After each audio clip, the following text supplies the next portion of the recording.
Before you spend a bunch of money on an expensive ND filter, it may pay to check into cheaper alternatives, and some of the cheapest are the Neewer branded variable ND filters.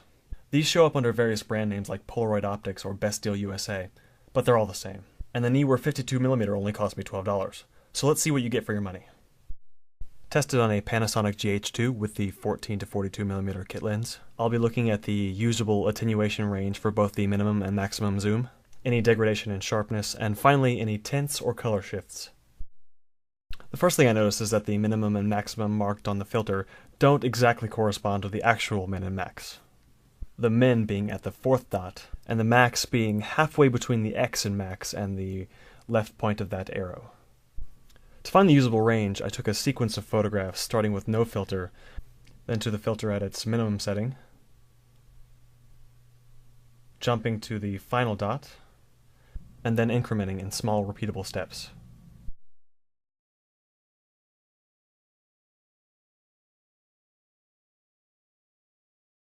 Here are the results of those exposures taken on a flat field at 14mm, which is a 28mm full frame equivalent. The first picture is without the filter, and you can see the vignetting from the lens. The final exposure, 7.6 stops down, shows the inherent non-uniformity of a variable ND filter. The fifth and sixth exposures would be acceptable for a real scene, and were taken at 4 and 6 seconds respectively.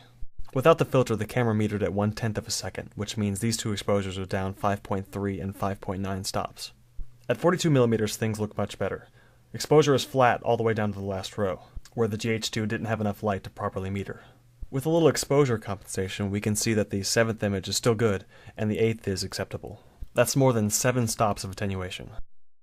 So a safe setting at 14mm is about 5.3 stops down here, and at 42mm, 7 stops down here. Now let's take a look at sharpness.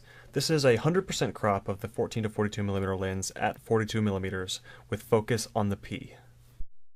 And now with the filter.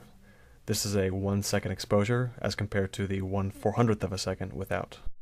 Without again, and with. There is a difference, but it's extremely subtle. Pretty impressive for such a cheap filter. All the images so far have been auto white balanced in raw therapy, which has hidden a small bluish color shift by the filter. This is easily correctable with a slight temperature and tint adjustment. So, the Neewer variable ND filter is incredibly cheap, incredibly sharp, and offers from 5 to 7 stops of light attenuation depending on your field of view. There's little reason not to give this filter a try.